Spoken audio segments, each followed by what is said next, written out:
Yeah, All it's right, fantastic. so it is 5 o'clock / 7 o'clock / whatever time it is wherever you are. And we're gonna get started. So this panel is Speculative Horror, a Modern Survival Guide.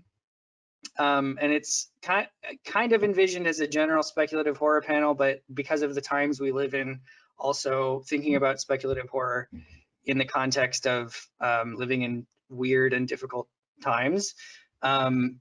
And I'd like to have each of the panelists introduce themselves, and then we'll get started with some opening questions. So Catherine, why don't you go ahead?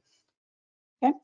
Hi there. My name is Catherine Lundoff. I'm an editor, author, and publisher from Minneapolis.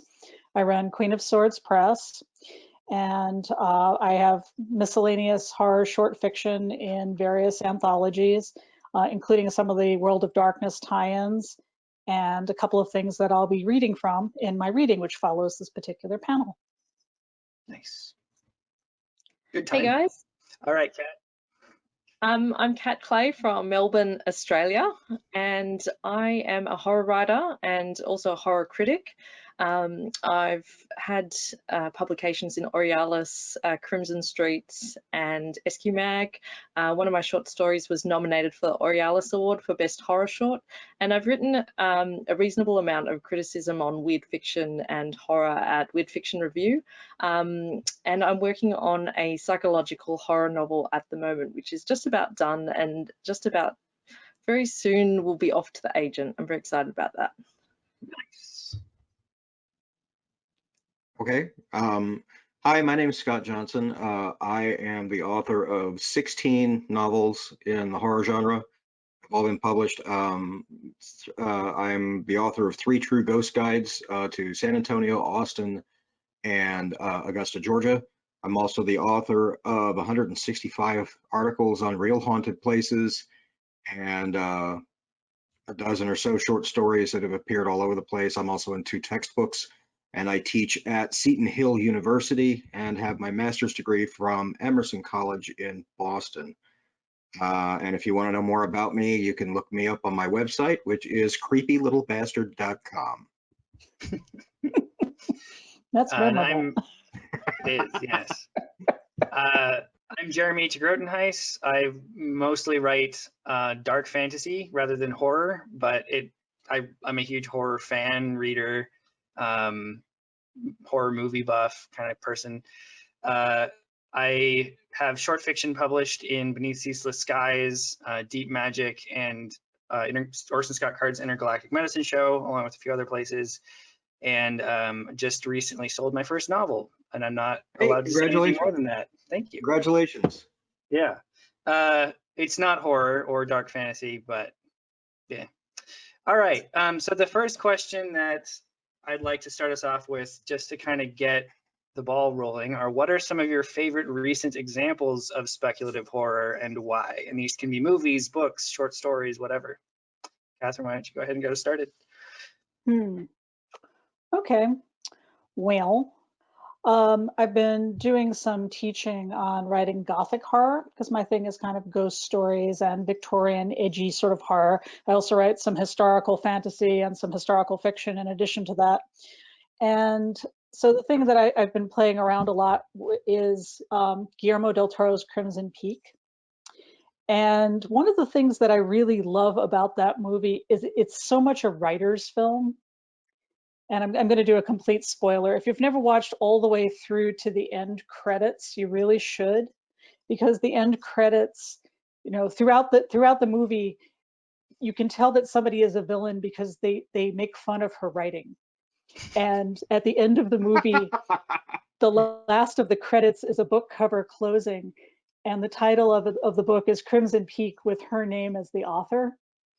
And I love to pieces what he did with that. It's one of my all-time favorite horror films, and I've been watching it a lot and reading his essays on it and so forth, and kind of, you know, working it into how many Gothic tropes he used and how he unpacked them. And so that's kind of my new favorite thing right now.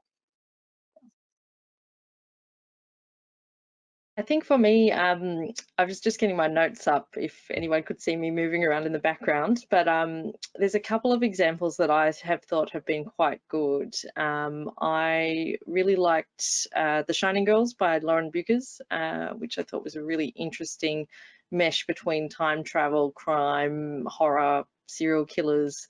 It's just, you know, you can't categorize that work. It's quite hard to talk about and pin it down into a particular genre.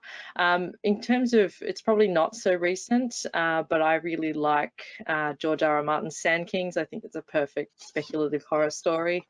And a friend of mine, Emma Osborne, has a story in Nightmare which I really liked called Don't Pack Hope, which is about someone trying to survive the zombie apocalypse and through what they're packing for to take away. And it's a really short piece, but it's a really beautifully done piece.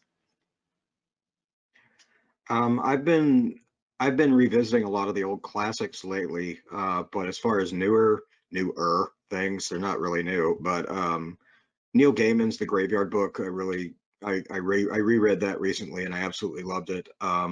Also, I read Six Wakes by Muir Lafferty, which is a closed door mystery in space, and it's freaking awesome. I absolutely loved it. But I've been going back and rereading things like Richard Matheson's Hell House, and I've been going back and reading, you know, the things that really set me on fire as a writer when I was younger. So that's where I'm at. Nice. Yeah, I echo a lot of those. Crimson Peak was really good. One of my favorite movies recently was The Witch. I'm blanking on the director's name, but it's like Puritans and they're being haunted by a witch, and it's just terrifying. Great movie. All right. I have a very different opinion about that movie, but I recently saw The Lighthouse, which was really interesting, and so one that you could discuss for ages. You could do a whole panel on it. Lighthouse was also really good. Yeah. Yeah, in that same vein, I just watched The Lodge, which, you know, that's a very terse psychological type of horror as well. Mm-hmm. Yeah. All right. So, kind of going off of that, what do you think makes a horror story effective? We've talked about some of our favorites. What are the bones of a good horror story, and how do you really creep out or spook your audience? Is it more effective to go for jump scares or surprises in fiction, or to build just like a creeping sense of dread through the entire story? I am team creeping sense of dread all the way. Don't like jump scares, never liked jump scares. They're not my thing. I don't like a lot of blood and guts. I like things that build slowly and suspensefully. If any of you have read The Woman in Black, which is one of my all-time favorite ghost stories, I love the way that builds. And I think that the kind of thing that speaks to me about that type of horror is there's a sense of reality decaying, and it's hard to tell whether the narrator is just more and more unreliable or it's actually happening. And I love the way that those things play off each other. So, you know, Shirley Jackson, The Woman in Black, that kind of stuff is really my bag, and I really love that. Yeah, look, I absolutely love that book. I think the whole panel, I'll just sit here nodding my head going, yeah. You know, creeping sense of dread. I've been working on a psychological horror book for the last year and a half, and I think for me, when I started writing it, I was really trying to dig into what makes a psychological horror really good. And it is that sense of place, it's that sense of like disorientation, you know, so you actually have a kind of, not a responsibility to the reader, but like one of the ways to make them feel this mental state of the protagonist is to really throw them off kilter in terms of the information you leave them with, whether there's, you know, there's things, and, you know, David Lynch does this where something happens and you're never really truly given an explanation for it. And I think it's also a key feature of weird fiction where, you know, there's inexplicable things happen and the reader is left with this kind of uncomfortable feeling because you never fully explain them. And it's good to explain the main things, but there's all these opportunities you have to just put little details in there that are going to just put them a little bit off balance. There's another scene that I always think of, which is just perfection. And I was listening to the audiobook of Paul Tremblay's Disappearance at Devil's Rock, and it's the only time I've really been truly creeped out listening to an audiobook. But there's a scene in the house which, you know, you wouldn't particularly say that it has, you know, anything significant that happens there, but it's just the atmosphere of the house at the time. And I'm kind of in my house listening to this narration, and you know, you're feeling like you're right there with the protagonist, and the leaves are kind of rustling in the trees, and something might be there, but it's not there, and you're not sure, and you really, you know, I had to stop it because I was getting too scared. I think one of the things that makes effective horror, in my case, and it's, you know, love him or hate him, Lovecraft said that oftentimes the shadow under the door is more frightening than the creature that casts the shadow. Because once you can see it, you can wrap your brain around it, you can quantify it. But when the shadow's there, it's all up to your imagination. I feel like one of the biggest things that horror does, the things that make horror effective, is that we play on fears that everybody has. We play on common experiences. We play on, I mean, because really, who hasn't been in the house in the middle of the night when it's dark and then you hear a noise and you go, am I alone? You know, that kind of thing, you know. Who hasn't heard the noise that you can't identify, that sort of thing. So, you know, and particularly people that live with cats and dogs. I mean, how many times, who has a cat? Who has a cat? Yeah. How many times? Sadly. How many times have you been walking through the room and you see the cat doing this? And you go, what the hell are you looking at? What the? And then the cat freaks out and runs off, and you're like, okay, I'm in danger. I'm just going to die. And, you know, so I think that real horror, and I think that for horror to be effective, it plays off of those things that we all experience and that we all understand, you know. Just on that, Yeah. Scott, did anyone see Dr. Sleep, the death cat? Oh yes, oh yes, Good movie. I love the Yeah. death cat. oh yeah, he was great. Kind of following off of that, I think one thing that I've seen recently that I've really enjoyed are kind of Lovecraft remixes or recontextualizations. I'm thinking of trying to put authors' names in place in my head, but there's Cassandra Kah. I hope I'm saying her last name right. She does a lot of these. Premi Mohammed's Beneath the Rising was a recent Lovecraft retelling kind of story. There's the Ballad of Black Tom. Like I think these are cool because they take what was scary about Lovecraft and then they like actually make it scarier by putting you in a different point of view, if that makes sense. But so we've kind of talked about how we all like creeping sense of dread, but why is that appealing? Like, you kind of talked about this a little bit, Scott, with everybody has sort of, we've all had moments of like being freaked out by the cat, but why do we go to these kinds of stories, especially in times like these when the world seems horrifying enough and, you know, we could just read the news to get a creeping sense of dread? Why would I then also go and read a book to get a creeping sense of dread or watch a movie, right? I have a great answer for this, I really do. But please, Okay, go ahead. yeah, me? Okay, Yeah, because it's safe. Because it's safe. It's like bungee jumping for the soul. It's all the thrill of committing suicide without the commitment. Okay. We look around at the world and we read the news, and everything that's in the news is real. We look into a story and we can, when the story's over, we can close the book and we can take a deep breath and go, okay, the world is completely collapsing. Everything has gone completely to hell, but at least there's not monsters in my basement, you know? So that it's kind of a cathartic release, but it's that, yeah, you get all the thrill of the terror and the monsters and everything else, but without the commitment. So it's safe. and depending on the story, the monsters in the basement are defeatable. Yeah. And Well, not so much in cosmic horror, though. True. Yeah, they just go back to sleep for a while, you They go know. back to sleep for a while, you know. Yeah. But in most other stories, in fact, I think probably the ones that are most popular outside of, the whole cosmic horror thing is that the monster is defeatable. You just have to find a way to do it. So there's a level of control there that you you don't have with the news, unfortunately. Or that you find that the monster is you. Yeah. Classic. I get The monster. I get Yeah. that a lot. I get Or that the a lot. monster is your closet, like in House of Leaves. That's weirdly specific. But just the closet. Okay. The whole house fell down, but the closet stayed there. The most terrifying thing in the world.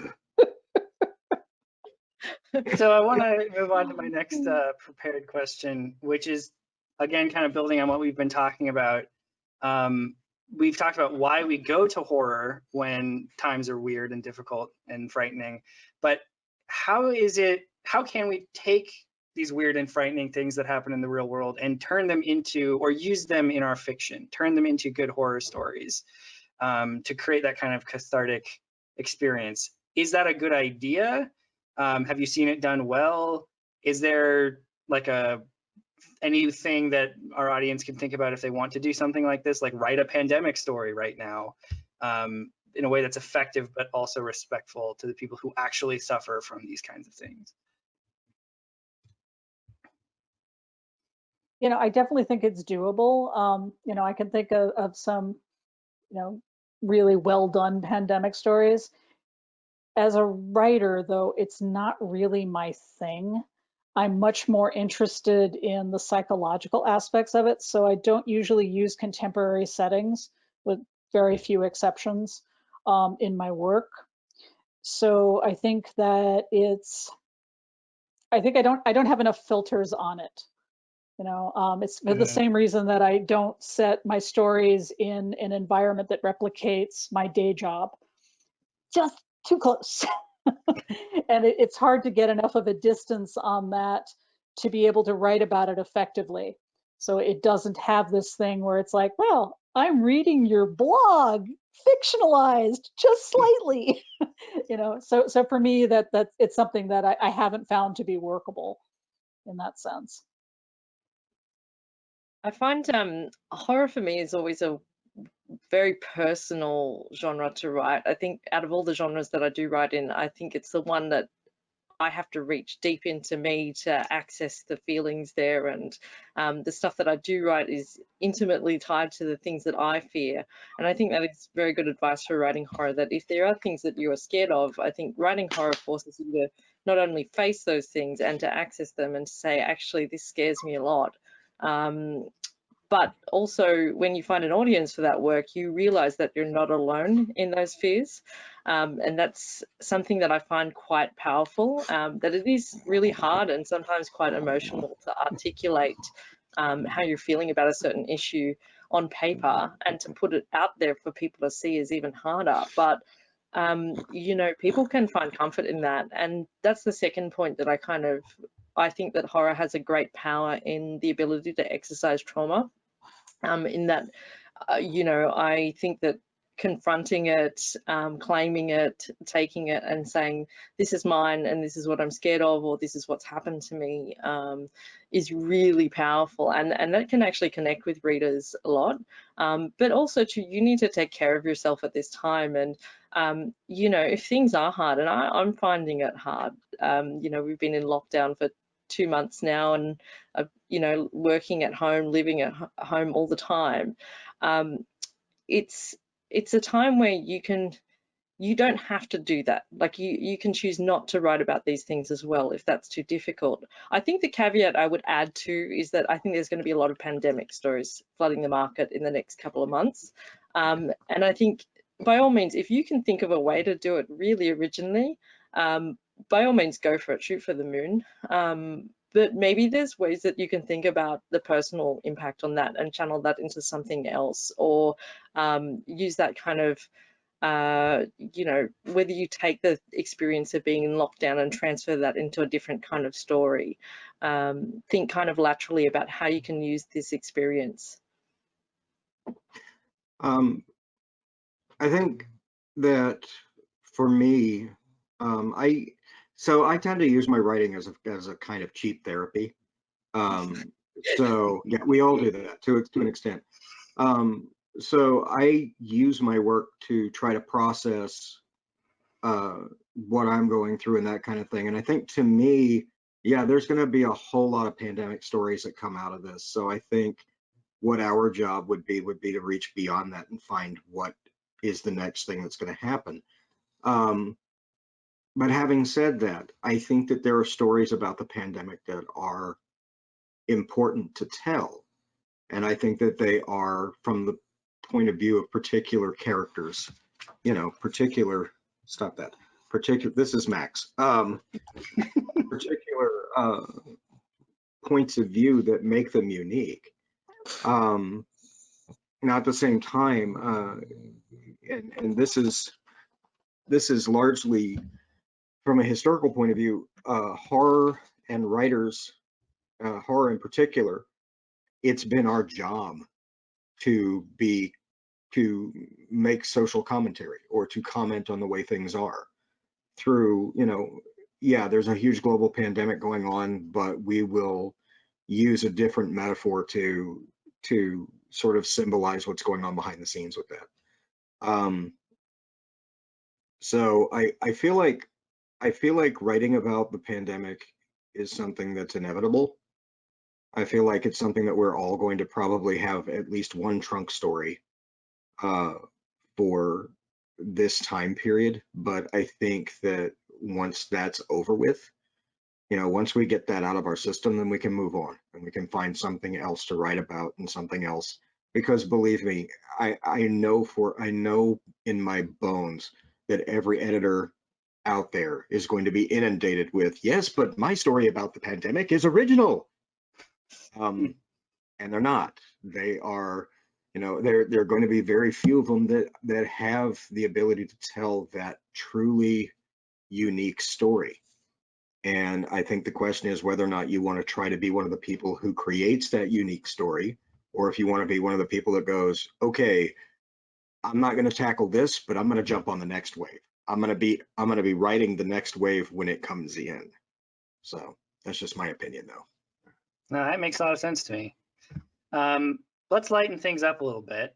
I know, like, Scott, you like to write about ghosts. Catherine, you like to write about werewolves. I'm sorry, Kat, if you said your thing, I forgot. I'm a bad moderator. I was going to say I write a lot about body horror and women's bodies. Awesome. I'd just like to take a minute to give you all a chance to kind of talk about your favorite tropes or your favorite horror concepts or themes or what have you that you tend to put into your work, and maybe if you can explain why or what appeals to you about writing about those things. I don't just do werewolves. I also do ghosts and vampires. Bonus. All of it. I think for me, my werewolf novel is about a woman who discovers that as she enters menopause, she turns into a werewolf. And I think it touches on a lot of the themes that I end up working through in my writing, which, apart from wish fulfillment, but we'll put that aside for the moment, there's also an element of dealing with transformation and what it means to shift from one state into another and how that plays out. And I tend to do that a lot. A lot of my vampire stories are about, you know, people becoming vampires. My werewolf stories tend to be about people becoming werewolves. My ghost stories, on the other hand, tend to be about the ghosts wanting other people to transition over. So I think that for me, there's that whole sort of line between life and love and death and change that I really like to play with in my work. And those are the things that I think speak most strongly to me. I try to come up with different interpretations of how that plays out, but I think those are, you know, largely the central themes of my work. I think for me, I mean, I'm a sucker for the Pandora's box kind of trope, you know, don't poke it with a stick because it might turn out to be something like a, you know, xenomorph. You know, and that goes across so much horror fiction. I love it though, like Alien, The Thing, you know, all that stuff is just great. Whether it's the motivation of corporate greed or whether someone's just doing something a bit they shouldn't be doing, but they're going to do it anyway because that's their personality. So that's something I explore a little bit in my short story Reef, but tying it also to environmental messaging as well. Like I think, you know, that particular story is about someone doing something a little bit stupid, but it's also talking about the Great Barrier Reef and kind of this idea of decay. And so, yeah, for me, that's a big thing. I also like, I like deconstructing tropes about women in horror.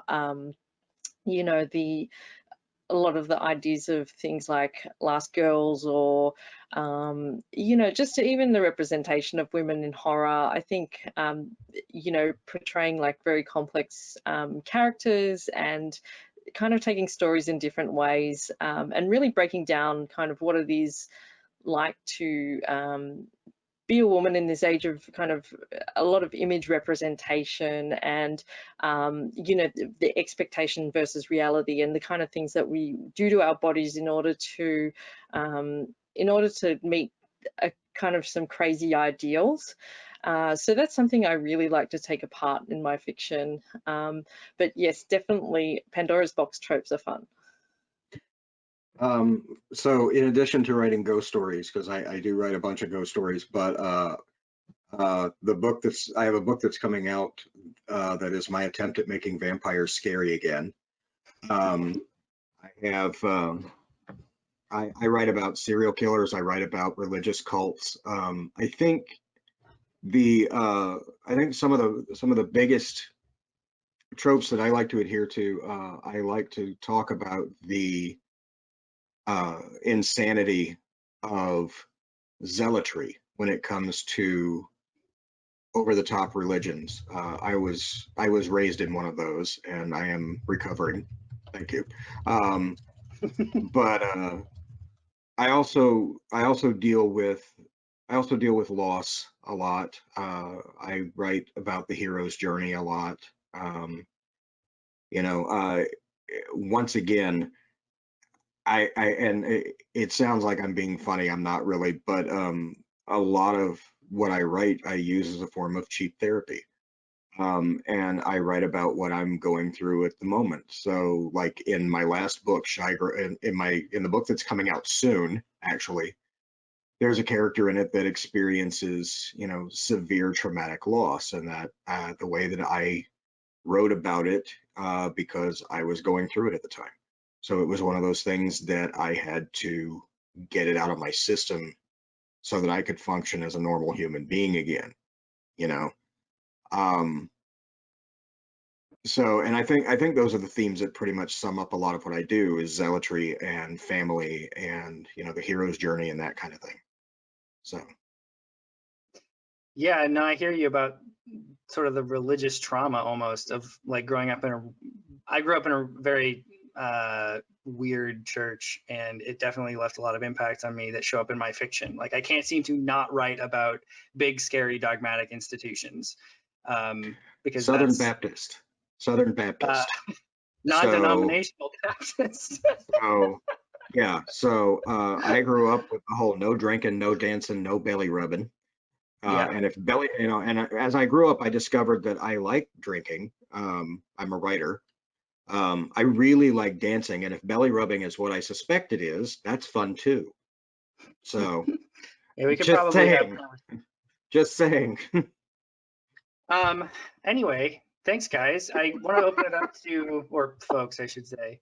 I want to open it up to audience questions now. So if you've got a question for us, just post it in the Discord chat and put a big question in caps at the start of it, and then Nick will pull those for us. But while we wait for questions to start coming in, is there anything that we haven't had a chance to touch on that you guys want to throw out there as far as your thoughts on speculative horror as it is lately, how's the market for it doing? What are some cool trends that you see happening? Well, one thing I wanted to touch on, when you were going through your list of authors that you liked who were working with cosmic horror and Lovecraftian elements, are that all the authors that you named are authors of color. And to, read something like The Ballad of Black Tom that's deconstructing some of the really ghastly racism and xenophobia to be found in a lot of Lovecraft's work, is really fascinating, because it kind of gives you some of the best of that, in the sense of being truly scary, without a lot of the layers of ooh, which it's easy to run across in the originals. So that's one of the things that I really like about the newer interpretations of that. Is that I stopped reading Lovecraft a long time ago because I just kept hitting stuff and going, yeah, no. So to read something that's goes in a slightly different direction, reinterprets that, makes it the author's own, I really enjoy that. Yeah, agreed. Absolutely agreed. Yeah. I think for me, coming from Australia, I'm very excited about kind of some of the work that's being done here, and also in Asia. I'm a huge reader of Asian horror fiction, and I know that there's an anthology of Asian horror writers coming out from Australia, and the editor's name escapes me, but I can see her face, and she's very highly regarded horror writer, as well as Jean Flynn. And I'll remember it straight after the panel and go, why couldn't I remember? I think that's really exciting for me, because I do want to read more work from Asia, from Asian authors, and also work in translation. I'm really excited that there's more work coming out in translation. I've been kind of following some of the Korean literature that's coming out, and just hoping that there's more work going to be published in English. That's exciting for me. Yeah. I'm in kind of a unique position because I work with young writers that are trying to, finish their first novels. I work for Seton Hill University as a mentor and an adjunct professor there in their Masters in Writing Popular Fiction program. And I got to tell you, some of the stuff that is coming that you guys have not seen yet, some of it is unbelievably good. There's a trend going around right now that's dealing with Mexican folklore, Santa Muerta, which actually Penny Dreadful is doing this season, is over Santa Muerta. But with Santeria, and with there are other people that are writing about the Vodun culture and writing about Curandismo and all of this other stuff. What I'm really finding fascinating, and what I'm really enjoying, and what I'm really looking forward to, is I'm looking at cultural boundaries not coming down, but being crossed. Like one of the things that I like to do is I like to assign my students to find a monster from another culture, something that I haven't heard of, which is getting increasingly hard. But they go through, let's say, Korea, or they go through Japan, or they go through India, or they go through all of these places, and they're searching for things that no one's heard of before, or that only people from specific cultures have heard before. And then they adapt it, and they treat it with the respect that it deserves from that culture. And what we come up with is what they come up with, rather, is they come up with something that nobody in the United States has read, and it's fascinating. It's absolutely fascinating. I mean, through that we find out that things like, did you know that in every culture in the world, every culture, there are three things in common as far as mythical beings, or as far as creatures go? And there is always a concept of a vampire, there's always a concept of a ghost, there's always a concept of a clown. That's dead serious. There's always a concept of those three things. And 9 times out of 10, the clown is something that everybody's afraid of. How weird is that? And that exists in every culture. And I think that is just absolutely fascinating. That's so much fun to me. So, All right. Well, we've been getting some really good audience questions, probably more than we're going to have time to get to. But I've kind of sorted the ones I have so far in order of first priority to ones that came in early. But I'm also kind of trying to pick out the ones I think will make for a particularly good conversation. So one thing we haven't talked about yet is the process of trying to sell horror stories. And we have one question from Epinesa, I hope I'm saying that correctly, which is, how do you approach submitting something to lit mags that ask for specific genres when the piece is horror, but also dives into sci-fi or fantasy?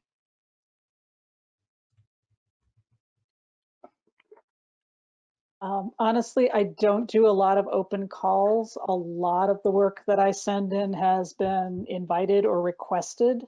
So I'm going to pass on this because I'm not doing that many open calls.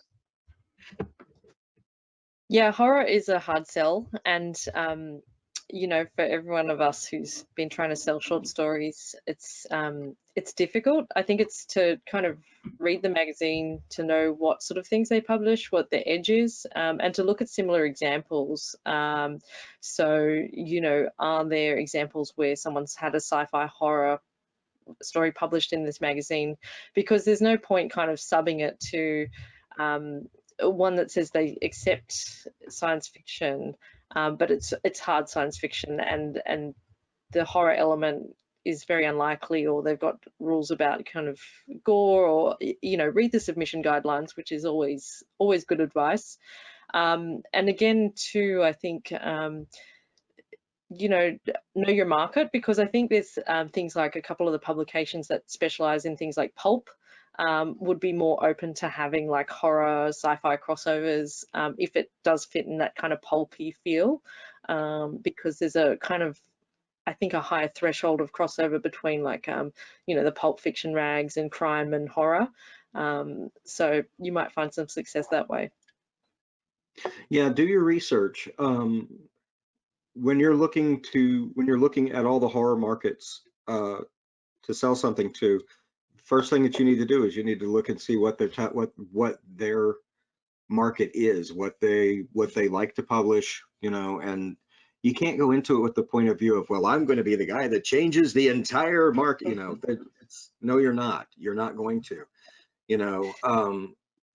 Read their submission guidelines and treat them as biblical, you know, because honestly, if you don't, they're going to open it up and see within the first line whether or not you paid attention to their submission guidelines, and if you didn't, out it goes, you know. So as far as finding the markets for what you've written, that's a more interesting question.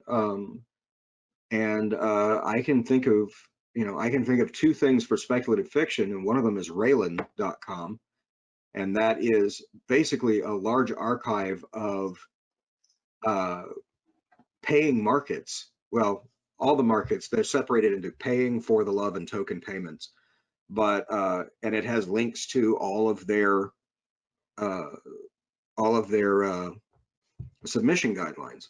The other one that I use is Duotrope, and that one has a submission tracker. It's constantly updated, and it's a very professional looking site, and it works really well. It's like a dollar a month or something like that. So, you know, but yeah, first and foremost, do your research. So, yeah.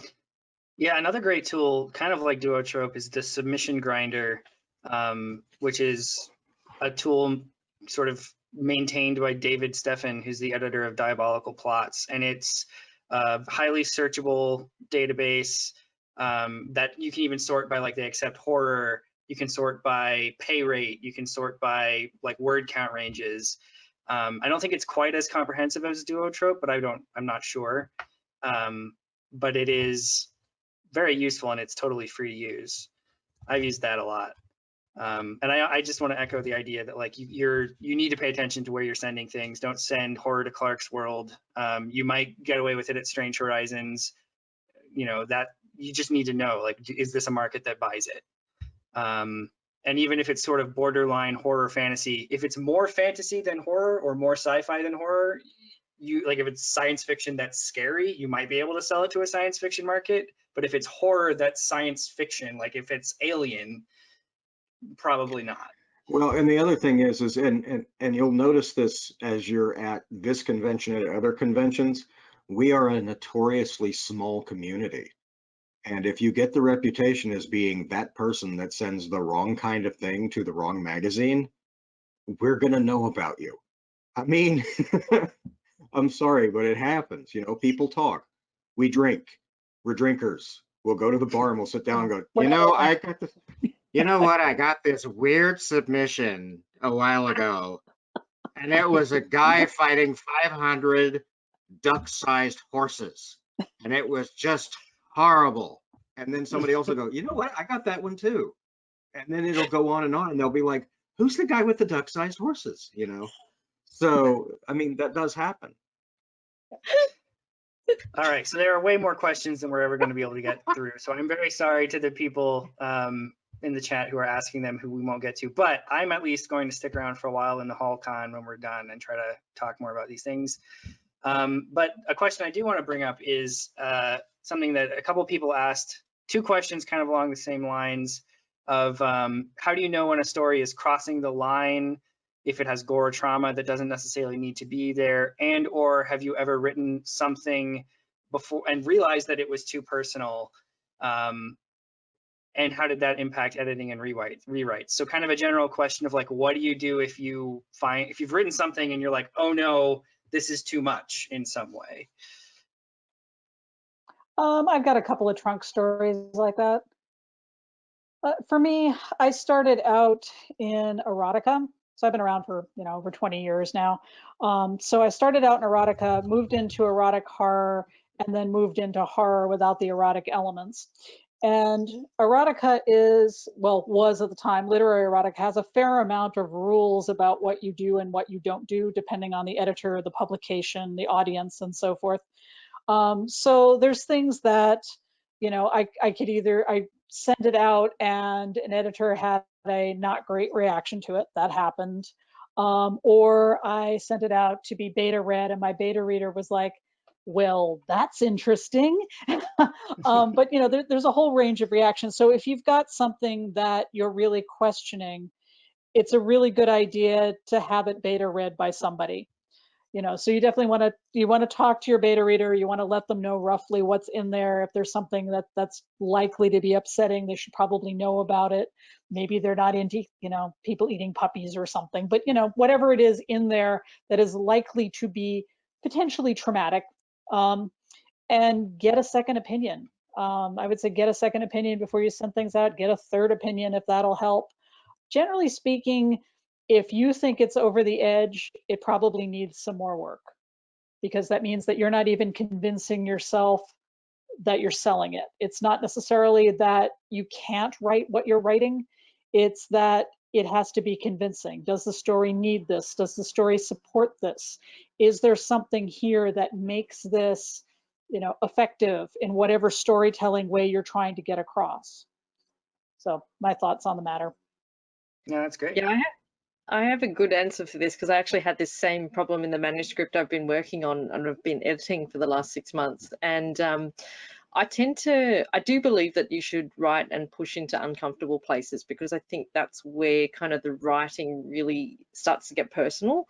And I think sometimes that readers can connect with that stuff really well, but also too, I think that's when you get into the deep heart of the subject matter.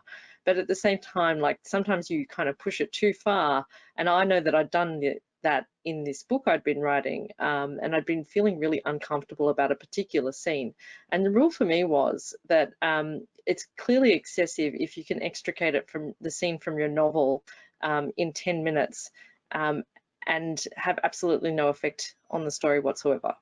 So this scene was clearly gratuitous, didn't need to be there, didn't add anything extra to the story, and all the reference to this particular event were relatively minimal. And I knew then that didn't belong in the story because it didn't add anything.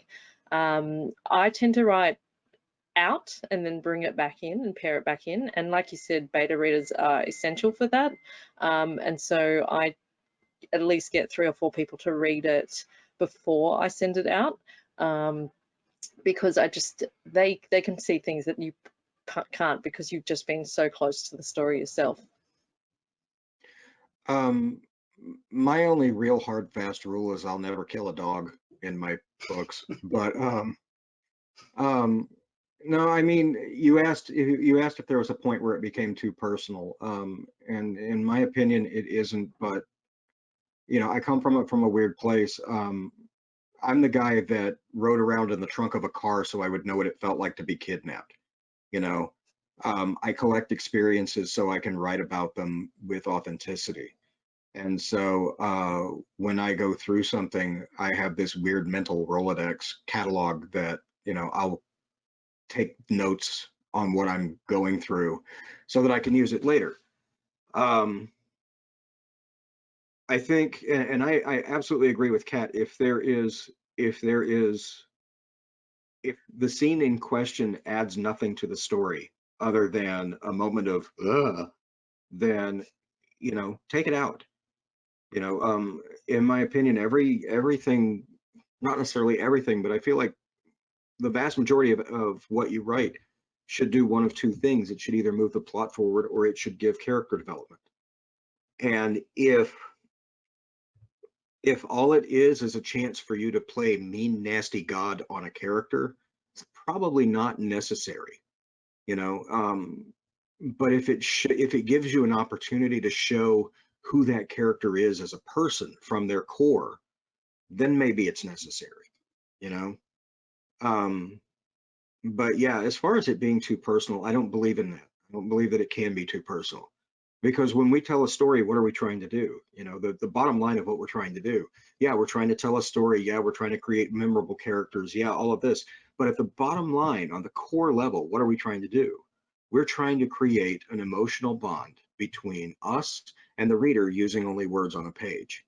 And if I can reduce you to tears, or if I can make you fearful using just words on a page, I've done my job, you know? So Yeah. that's my opinion. I do want to get to one more question, and then I have a fun thing I want to do as our outro. So if we could give this person a little bit of advice real quick. Koji has asked, I have clinical anxiety, which makes it hard to consume horror, but I love writing it. Any suggestions on how to balance keeping up in the genre without overexposing myself? Be really selective about what you're reading. Find some reviewers whose opinions seem to gel with things that you do like to read, and see what they're talking about, and maybe start there and see if you can find things that work for you that are newer work. Stop reading if it's bothering you. You know, I mean, that's probably the, you know, walk away from the stuff that's going to be too much, you know, because a writer wanting to get a reaction from you is one thing. You having a reaction that you're deeply uncomfortable with and will be carrying for a while is something else. So you kind of make your choices, but as a way to kind of at least figure out what you might like, because there's a whole wide range of things that fall under the horror umbrella, and some of them may be terrific reads for you. Look, I hear you. I too have battles with anxiety myself, and you know, it's sometimes hard to kind of go, well, is this book going to be good for my mental health? Am I looking out for myself in reading these things? And I think for me, like Catherine was saying, you know, you're allowed to not finish a book. You're allowed to put it down, and you're allowed to say, not for me. The other thing is that I have is palate cleansers. So if I'm not feeling great, if my mental health's not in a good spot, I'm going to go read a romance novel. I'm going to read something that's really fun. You don't have to read horror all the time. I also tend to prefer weird fiction or things that are have a sense of the sinister and uncanny, but are not gratuitous or you know, particularly horrific. So I think there's quite a big spectrum of horror. I love the kind of gothic horror, you know, the, like you say, the Crimson Peaks and the running around on the moors with handsome gentlemen. So I think find that part of horror that is good for you. And same goes for writing it, you know. you know, find a place that is going to be, yeah, like good for your mental health, but you don't have to push it. Yeah, and just to piggyback on what the other ones are saying, you know, if you do find a piece that you do find emotionally taxing, um, after you have put it down and you have cared for yourself in that manner, one of the things that you can do is you can look back at it and say, okay, what was it about this that triggered me? What was it about this? Because I guarantee you, if it's got you feeling that way, it's going to get someone else doing it.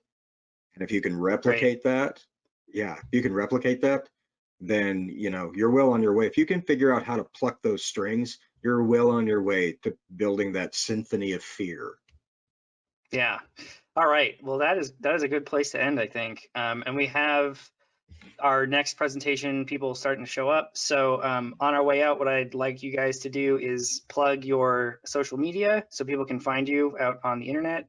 And then Jordan Shively has asked, what is the name of the thing that sits on the foot of my bed and sings in a voice that is oh so familiar? So if you could name that thing, and then as soon as you've plugged your social media and offered a name for the thing on Jordan's bed, Nick is going to dismiss you. I think my cats are visiting Jordan. But aside from that, I'm catherinelundoff.net is where my writing self lives, and you can find me at C Lundoff on Twitter as well, and I have a Facebook page and all the usual things. Queen of Swords Press is my publishing me. I don't primarily publish horror, but there is some work out there that might be of interest. I definitely second the cat. My cat Momo sleeps on my feet. For me, you can find me on Twitter, cat_clay, or on Instagram and Facebook, @catclaywriter. My website is catclay.com. I would love it if you checked out my novella, Double Exposure, and you can find the link on my website. The thing that's sitting at the foot of your bed, it's me. You can find me at my website, which is creepylittlebastard.com. You can find me on Twitter at HorrorScott. And my latest book, the one that's out right now, is Shy Grove, A Ghost Story. It got a starred review in Publishers Weekly. And pretty soon there will be another book coming out through Bloodshot Books. So yeah, come check me out. And I'm at the foot of your bed watching. Thanks, Scott. Have a Jordan, good one. Jordan, its name is Carl, and I'm on Twitter at JeremyTEG.